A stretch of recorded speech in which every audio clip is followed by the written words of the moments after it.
මට අද විශේෂ ප්‍රකාශයක් කරන්න දෙනවා. මේ ප්‍රකාශය කරපු තැනත්තා ගැන අපිට සමහර අය අකමැති පුද්ගලයෙක් නෑ, සමහර අය කැමති පුද්ගලයෙක්. සමහර අය ආදරේ, සමහර අය ආදරේ නෑ. ඒකට හේතුව මම මේ ප්‍රකාශය කරන්න හේතු වෙන්නේ ඔහු ඉල්ලා සිටිය දේ. සුදු අධිරාජ්‍යවාදීන් අපේ මාතෘ භූමිය බලහත්කාරයෙන් අල්ලා ගැනීමෙන් පසුව කන්ද උඩරට අඩි 5000ට වඩා උස සියලු වනාන්තර භූමිය කපා විනාශ කොට තේවගා කළා. ඉන්පසු කළුසුද්දෝ ඉතිරි වනාන්තර ටිකත් කපා මහා විනාශයක් සිදු කරමින් සිටිනවා. ඊට අවුරුදු 40කට කියලා තියෙනවා. ඉස්සලා කිව්වා. මේ මහා විනාශය නැවතුනේ නැත්නම් දශක 3ක් 4ක් ඉදිරියට යද්දී නායම් සෝදාපාලුව නේගී ඇති වී ජන සංහාරයක් සිදු වෙනවා. මේ මාතෘ භූමියේ ගෝලීය තත්ත්වය අනුව ස්වභාවික පරිසරයේ සමතුලිතතාවය රැකීමට නම් අනිවාර්යයෙන් අඩි 5000කට වඩා උස සියලු භූමි වනගත කළ යුතුයි. කළුසුද්දනි මේ මහා විනාශය දැන්වත් නවත්තපල්ලා. තොප එසේ නොකළහොත් එදාට මා ජීවතුන් අතර සිටින්නටත් නොසින්නටත් පුළුවන්. නමුත් නායම් වලින් කඳු කඩා වැටීම් වලින් 100,000 ගණන් ජනයා මිය යන යෑම වළක්වා ගන්න බැරි වෙනවා. රෝහණ විජේවීර. අද කඳු මුදුන් වල නිවසකට නැගලා තියෙනවා. පහුගිය කාලේ අපේ රටේ ට්‍රෙන්ඩ් එකක් ආවා. කන්දක් මුදුනේ ගෙයක් හදාගන්න එක. ඒක නිකන් ධනවත්භාවයේ ලක්ෂණයක් වගේ එකක් ආවා.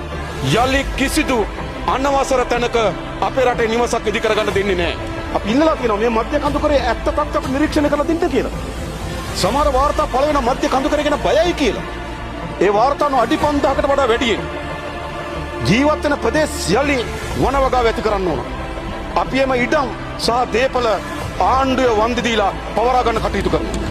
මට අද විශේෂ ප්‍රකාශයක් කරන්න දෙනවා. මේ ප්‍රකාශය කරපු තැනත්තා ගැන අපිට සමහර අය අකමැති පුද්ගලයෙක් නෑ, සමහර අය කැමති පුද්ගලයෙක්. සමහර අය ආදරේ, සමහර අය ආදරේ නෑ.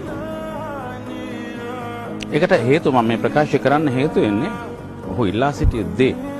සුදු අධිරාජ්‍යවාදීන් අපේ මාතෘ භූමිය බලහත්කාරයෙන් අල්ලා ගැනීමෙන් පසුව කන්ද උඩරට අඩි 5000ට වඩා උස සියලු වනාන්තර භූමිය කපා විනාශ කොට තේවගා කළා. ඉන්පසු කළුසුද්දෝ ඉතිරි වනාන්තර ටිකත් කපා මහා විනාශයක් සිදු කරමින් සිටිනවා. ඊට අවුරුදු 40කට කියලා තියෙනවා. ඉස්සලා කිව්වා. මේ මහා විනාශය නැවතුනේ නැත්නම් දශක 3ක් 4ක් ඉදිරියට යද්දී නායම් සෝදාපාලුව නේගී ඇති වී ජන සංහාරයක් සිදු වෙනවා.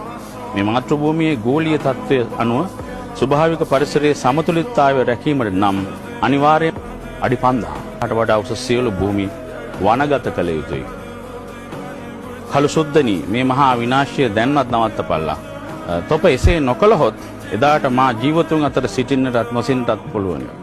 නමුත් නායම් වලින් කඳු කඩා වැටීම් වලින් 100,000 ගණන් ජනයා මිය යන යෑම වළක්වා